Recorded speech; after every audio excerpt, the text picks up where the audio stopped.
Hello friends, myself Dr. N.K. Bawlia, Principal of Government Science College, Sikar, Rajasthan. आपने मेरे बहुत सारे वीडियो देखे हैं, काफ़ी कमेंट, लाइक और शेयर किए हैं। आप ये वीडियो पसंद कर रहे हैं, आप सभी का स्वागत और बहुत बहुत धन्यवाद। मैंने बहुत सारे वीडियो जारी कर दिए हैं जो सारे के सारे प्लांट टैक्सोनॉमी सेगमेंट के अंतर्गत जारी किए हैं। उनमें कुछ प्राइमरी वीडियो थे जो प्लांट टैक्सोनॉमी के इंट्रोडक्शन से संबंधित थे। उसके बाद में मैंने काफ़ी सारी वीडियो क्लासिफिकेशन या वर्गीकरण से संबंधित जारी किए हैं, जिनके अंदर बहुत सारी आपको डाइवर्सिटी देखने को मिली होगी। और आज से मैं प्लांट टैक्सोनॉमी के अंतर्गत दूसरे सेगमेंट के वीडियो जारी करने जा रहा हूं, और ये वीडियो विशेष रूप से प्लांट नोमेनक्लेचर या पादप नामकरण से संबंधित वीडियोज होंगे। प्लांट नोमेनक्लेचर से संबंधित वीडियोज को मैं कई भागों में बांटने जा रहा हूं। करीबन 7 बिंदु होंगे प्लांट नोमेनक्लेचर के, और उन 7 बिंदुओं में पहला प्लांट नोमेनक्लेचर का जो वीडियो आज मैं जारी करने जा रहा हूं, ये वीडियो है ICBN या ICN एंड इट्स फाउंडेशन, यानी कि ICBN international code of botanical nomenclature या इंटरनेशनल कोड ऑफ नोमेनक्लेचर एवं इसकी स्थापना से संबंधित ये पहला वीडियो लेने जा रहा हूँ। इस वीडियो के अंतर्गत हम ये बात करना चाहेंगे कि इस ICBN की आवश्यकता क्यों पड़ी। ICBN के अंतर्गत कौन सी भाषा को यूज लिया गया है या कौन सी भाषा को मान्यता दी गई है, और इस भाषा को क्यों मान्यता दी गई है। नोमेनक्लेचर क्या है, बॉटनिकल नोमेनक्लेचर क्या है, या इंटरनेशनल रूल्स ऑफ नोमेनक्लेचर क्या है, ये सब चीज़ें इस प्राइमरी वीडियो में मैं लेने जा रहा हूँ। तो आइए इस वीडियो के हर एक बिंदु पर हम बातचीत करते हैं। इस वीडियो का आनंद लीजिए आप। जैसा कि मैंने बताया, ये वीडियो प्लांट नोमेनक्लेचर पादप नामकरण से संबंधित वीडियो है, और इसके अंदर सबसे पहले मैंने टॉपिक दिया है ICBN या ICN एंड इट्स फाउंडेशन, यानी कि इस international code of botanical nomenclature या इंटरनेशनल कोड ऑफ नोमेनक्लेचर की स्थापना कब हुई थी, कैसे हुई थी, या इसकी आवश्यकता क्यों पड़ी। सबसे पहले हम बात करते हैं इसकी आवश्यकता के संबंध में। इस ICN या ICBN की आवश्यकता क्यों पड़ी। इसका मुख्य कारण है कि जब पादपों के नामकरण देने की शुरुआत हुई तो उस शुरुआत के अंदर पादपों के अनेक नाम सामने आ गए, और ये नाम ठीक उसी प्रकार से सामने आए जिस प्रकार से हम हमारे परिवार के अंदर किसी एक बच्चे का नाम रखते हैं और अलग अलग स्तर पर उसका नाम रखते जाते हैं, और परिवार के अंदर अलग अलग सदस्य होते हैं, वह उस बच्चे का नाम अपने अपने हिसाब से अलग अलग प्रकार से प्रतिपादित करते हैं। उम्र के हिसाब से या प्यार के हिसाब से, या जैसे जिसको अच्छा नाम लगता है उसके हिसाब से उसके नाम दिए जाते हैं। ठीक उसी प्रकार से पादपों के भी नाम दिए गए हैं, और पादपों के नाम जैसे हम जानते हैं कि हमारे जो बच्चे होते हैं उनके तो पेरेंट्स होते हैं, माँ बाप होते हैं, तो उनके नाम तो वो रख सकते हैं और रखते हैं कि कौन सा नाम अच्छा है या कौन सा नाम बुरा है, उसका डिसीजन वो खुद लेते हैं और लेकर के भी नाम रख देते हैं। या पुराने ज़माने के अंदर पंडितों के माध्यम से ये नामकरण करवा लिए जाते थे।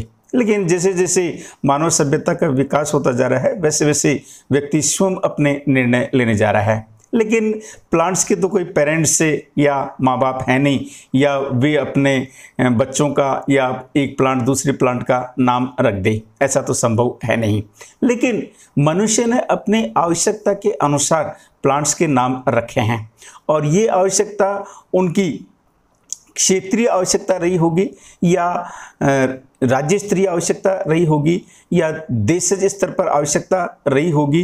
उन्होंने अपने अपने ढंग से इन पात्रों के नाम रखे हैं, और ये नाम प्लेस टू प्लेस, स्थान से स्थान पर, या लैंग्वेज टू लैंग्वेज, भाषा से भाषा में एक परिवर्तित होते रहे हैं, फिक्स नहीं रहे हैं।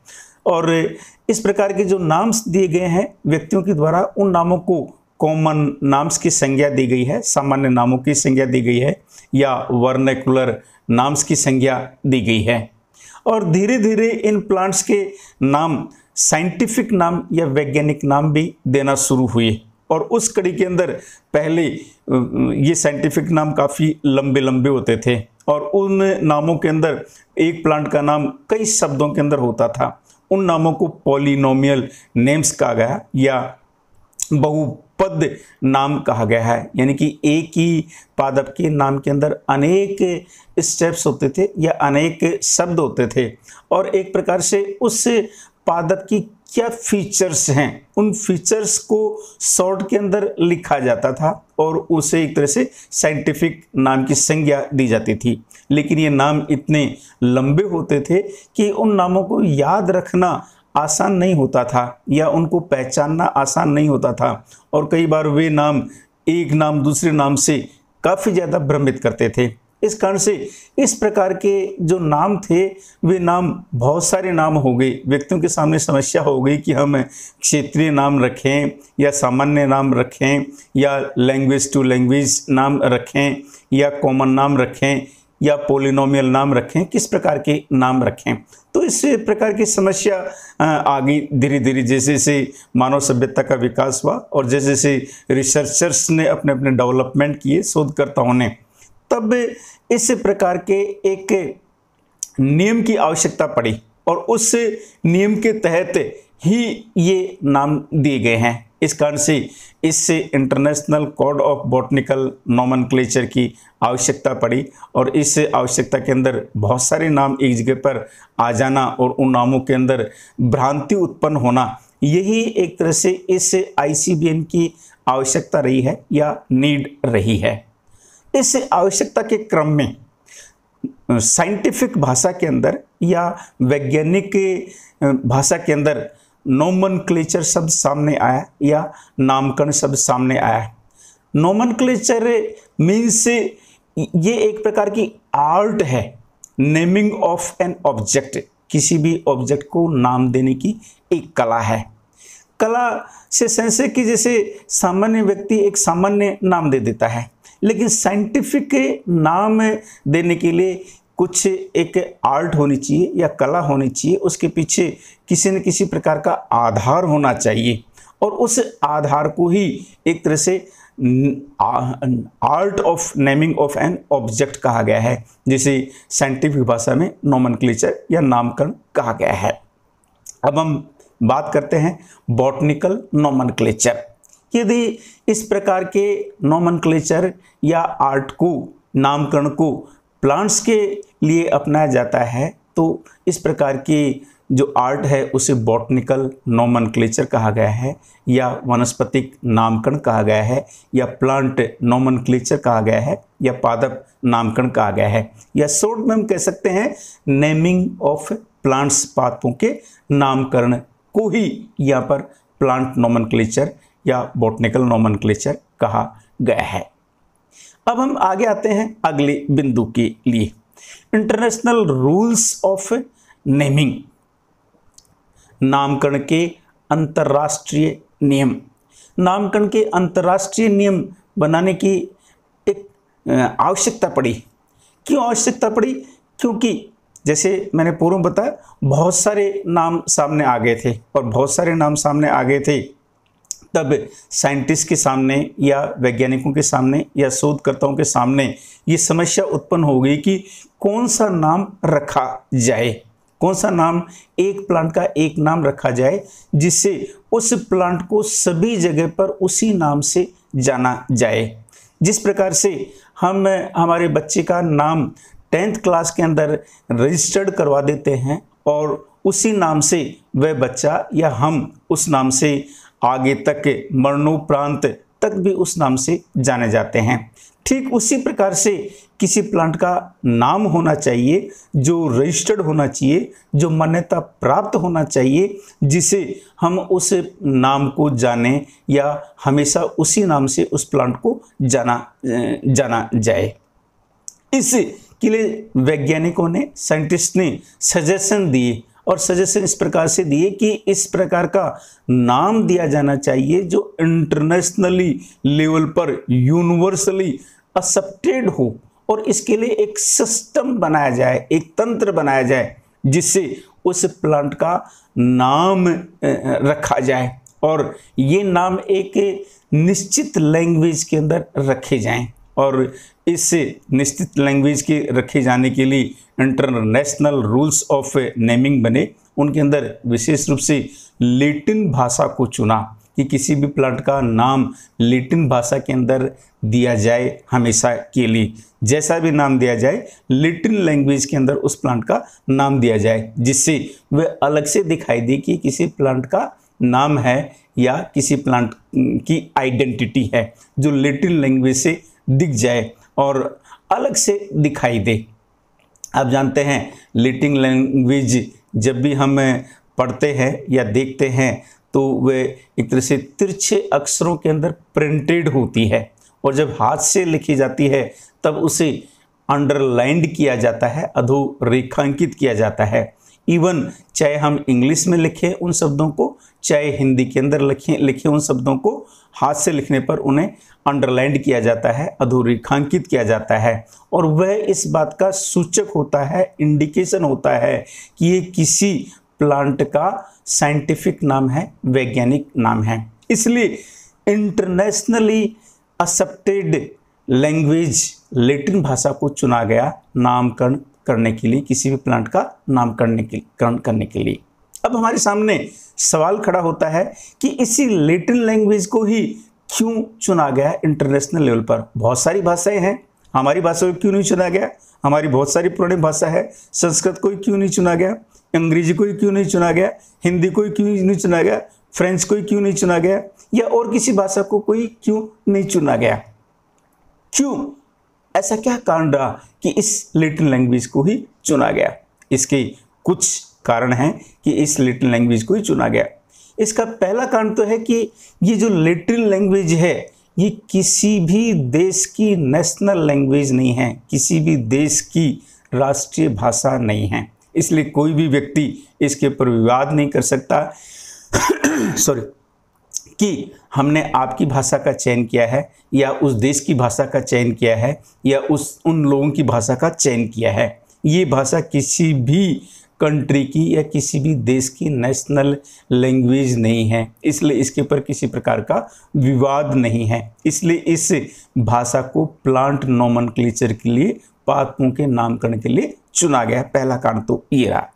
दूसरा कारण ये रहा कि इस जो भाषा की जो उत्पत्ति है, लैटिन लैंग्वेज की जो उत्पत्ति है, ये उत्पत्ति यूरोपियन लैंग्वेज से हुई है, यूरोपियन भाषा से हुई है और यूरोपियन भाषा से होने के कारण से यदि हम प्लांट्स के लिटरेचर की बात करें या बॉटनिकल लिटरेचर की बात करें जो पहले से भरा पड़ा है, प्रीवियस जो बॉटनिकल लिटरेचर है, ये जो लिटरेचर है पहले से जो भरा पड़ा है वह सिर्फ लैटिन लैंग्वेज के अंदर ही मिलता है। बहुत ज़्यादा जो लिटरेचर है जो विशेष रूप से यूरोपियन लैंग्वेज से डिराइव्ड हुई है, तो सारे के सारे यूरोपियन कंट्रीज़ के अंदर जितने भी साइंटिस्ट थे या रिसर्चर्स थे, उन्होंने इस लैटिन लैंग्वेज के अंदर ही प्लांट्स की जितने भी सूचनाएं थी या जितने भी रिसर्चर्स थे या जितने भी डाटा थे वो लैटिन भाषा के अंदर ही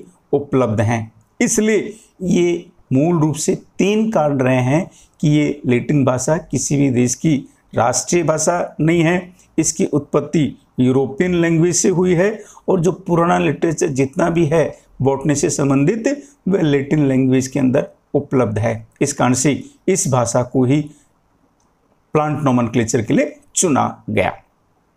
अब बात उठती है कि foundation of ICBN international code of botanical nomenclature या इंटरनेशनल कोड ऑफ नोमेनक्लेचर की स्थापना कब हुई, कैसे हुई, क्यों हुई, ये हमारे सामने आ गया, लेकिन कब हुई और कैसी हुई। International code of botanical nomenclature की स्थापना की बात करें तो ये कोई एक दिन के अंदर नहीं हुई है कि मैंने किसी चीज़ को कह दिया और ये चीज़ स्थापित हुई। इसकी स्थापना होने में काफ़ी समय लगा, लेकिन इसकी शुरुआत की बात करें, प्रारंभ की बात करें तो ये इसकी शुरुआत की बात करें तो बहुत पहले शुरू हो गई थी, लेकिन उसका कोई रिकॉर्डेड आंकड़ा नहीं मिलता है कि यहाँ से इस international code of botanical nomenclature की शुरुआत हो गई थी। लेकिन यदि नामकरण की हम बात करें तो नामकरण की शुरुआत जैसे हम बात करते हैं ये सर कैरोलस लिनियस से 1753 से ही शुरू हो गई थी प्लांट्स के नोमेनक्लेचर की बात है। लेकिन हम ये नहीं कह सकते कि उस समय इस international code of botanical nomenclature की शुरुआत हो गई थी या स्थापना हो गई थी। इसकी जो नींव है ये नींव विशेष रूप से फर्स्ट इंटरनेशनल कांग्रेस हुई थी प्लांट नोमेनक्लेचर से संबंधित, इंटरनेशनल कांग्रेस प्लांट नोमेनक्लेचर से संबंधित। और ये जो इंटरनेशनल कांग्रेस थी यही इस ICBN की माइलस्टोन थी या इसका नींव का पत्थर था जिसे international code of botanical nomenclature की नींव पड़ी या हम कह सकते स्थापना हुई। और ये कांग्रेस पेरिस में 1867 में हुई थी, इसलिए हम कह सकते हैं कि इसकी स्थापना एक तरह से पेरिस में 1867 में पहली international Congress of plant nomenclature के समय हुई थी। इस प्लांट नोमेनक्लेचर की कांग्रेस के अंदर अल्फांसो डी कंडोली जो कि AP डी कंडोली के पुत्र थे, उन्होंने विश्व के सभी वनस्पति वैज्ञानिकों के लिए एक सम्मेलन का आयोजन किया और उस सम्मेलन के अंदर उन्होंने प्लांट्स के नोमेनक्लेचर के नामकरण के लिए विशेष नियम बनाए थे और उन नियमों को न्यू सेट ऑफ रूल्स के नाम से जाना गया है। और इस कांग्रेस के अंदर इन्होंने अल्फांसो डी कंडोली ने जो कि AP डी कंडोली के पुत्र थे, उन्होंने इस कांग्रेस के अंदर ये जो न्यू सेट ऑफ रूल्स थे इनको प्रस्तुत किया या प्रेजेंट किया और लोगों के सामने, विश्व के सामने या विश्व के वैज्ञानिकों के सामने रखा कि प्लांट्स के नामकरण किस प्रकार से किए जाए या ये कौन कौन से सेट ऑफ रूल्स हैं, ये इसके सामने प्रस्तुत किए। ये जो रूल्स थे, इन रूल्स में विशेष रूप से क्या था, ये जो रूल्स थे इन रूल्स के अंदर विशेष रूप से सर कैरोलस लिनियस ने जो स्पीसीज प्लांटेरम 1753 के अंदर जो बाइनोमियल नेम्स दिए थे उन नाम्स को प्रस्तुत किया और उसके साथ साथ में उन्होंने जो फंडामेंटल बॉटनिका 1736 लिखी थी और क्रिटिका बॉटनिका 1737 लिखी थी जेनेरिक नेम्स के लिए। ये जो नेमिंग का जो प्रोसेस था, प्रक्रिया थी या किस प्रकार से सर कैरोलस लिनियस ने इन बुक्स के अंदर पादप नामकरण के प्रक्रिया शुरू की, उन सब चीज़ों को इस कॉन्फ्रेंस के अंदर या इस कांग्रेस के अंदर लोगों के सामने या वैज्ञानिकों के सामने रखा। इस कांग्रेस के अंदर AP डी कंडोली ने जो rules of plant nomenclature propose किए थे वे एक बुक के अंदर प्रपोज किए थे और वह बुक थी लुइस डी ला नोमेनक्लेचर बॉटनिक जो 1813 के अंदर हमारे सामने आई। जो इस कॉन्फ्रेंस के अंदर लोगों का सोच रहा था या लोगों के जो विचार रहे थे, ये विचार बाद में जाकर के हमारे सामने 1813 के अंदर आए, जो इन्होंने लुइस डी ला नोमेनक्लेचर बॉटनिक के नामक बुक के अंदर हमारे सामने आए। तो ये रूल्स इस कांग्रेस के अंदर प्रेजेंट किए थे, जो उन्होंने 1813 के अंदर इन रूल्स को बनाया था, और इनको इस पेरिस कांग्रेस के अंदर 1867 के अंदर इन रूल्स को इस कांग्रेस के सामने या इन वैज्ञानिकों के सामने प्रस्तुत किया। इस बुक के अंदर विशेष रूप से लीनियस से लेकर के टॉर्नफोर्ट और टॉर्नफोर्ट से लेकर के डी कंडोली तक जितने भी बॉटनिकल नोमेनक्लेचर से संबंधित नियम बने थे, वे सारे के सारे नियम इस बुक के अंदर प्रस्तुत किए गए थे। और इन नियमों के अंदर विशेष रूप से रूल ऑफ प्रायोरिटी को एक तरह से बेसिक रूल माना गया। Rule of priority basic rule माना गया, और ये रूल विशेष रूप से वैलिड पब्लिकेशन और ऑथर साइटेशन के लिए विशेष रूप से रखा गया। या हम कह सकते हैं प्लांट्स की नामकरण देने के लिए बहुत सारे नाम हो जाएं, तो उन नामों में कौन से नाम को चयन किया जाए, उसके लिए रूल ऑफ प्रायोरिटी का नियम यहाँ पर विशेष रूप से प्रस्तुत किया, जो एक तरह से बेसिक रूल था और इम्पोर्टेंट था। किस लिए था? वैलिड पब्लिकेशन के लिए, वैध प्रकाशन के लिए, या किसी भी प्लांट का नाम दिया जाए तो उस नाम के साथ में जो व्यक्ति या जो वैज्ञानिक जो नाम देता है उसका साइटेशन हो, जिसे ऑथर साइटेशन कहा जाता है। तो विशेष रूप से इस कॉन्फ्रेंस के अंदर रूल ऑफ प्रायोरिटी बना, और ये बेसिक रूल था, इम्पोर्टेंट था, जो वैलिड पब्लिकेशन के लिए या ऑथर साइटेशन के लिए स्थापित हुआ इस कांग्रेस के अंदर या पेरिस कोड के अंदर। और उसके बाद में अनवरत बहुत सारी कांग्रेस हो गई हैं, और उन कांग्रेस में यदि हम बात करें, करीबन आज तक 19 कांग्रेस हो गई हैं। इंडियन इंटरनेशनल बॉटनिकल कांग्रेस 19 हो गई हैं, और 19 में से सबसे लास्ट वाली जो इंटरनेशनल बॉटनिकल कांग्रेस है, यह है चाइना के अंदर शेनजेन जगह में 23 से 29 जुलाई 2017 के अंदर हुई थी। इस प्रकार से इस international code of botanical nomenclature की जो शुरुआत है, पेरिस कोड 1867 के अंदर हुई थी, और तब से लेकर के अब तक ये बहुत सारी कांग्रेस हो गई हैं। और इन कांग्रेस के अंदर प्लांट्स के नामकरण के कई नियम बने हैं। वो नियम हम आगे आने वाली वीडियोस के अंदर लेंगे। इस ICBN की क्या स्ट्रक्चर है, या कौन कौन सी इंटरनेशनल बॉटनिकल कांग्रेस हुई हैं, उनकी हर एक की क्या क्या भूमिका रही है, वो हम सामने रखेंगे। इसके साथ साथ में इस इंटरनेशनल कोड ऑफ नोमेनक्लेचर की मुख्य रूल्स कौन कौन से हैं, उसके अलग अलग पार्ट्स हैं, जिसमें प्रिंसिपल्स हैं, रूल्स हैं या रिकमेंडेशंस हैं, तो उनको अलग अलग हिसाब से हम लेंगे। इसलिए ये हमारा पहला वीडियो था, और इस वीडियो के अंदर हमने बात की कि international code of botanical nomenclature या ICN की स्थापना किस प्रकार से हुई, या इसकी नींव किस प्रकार से पड़ी।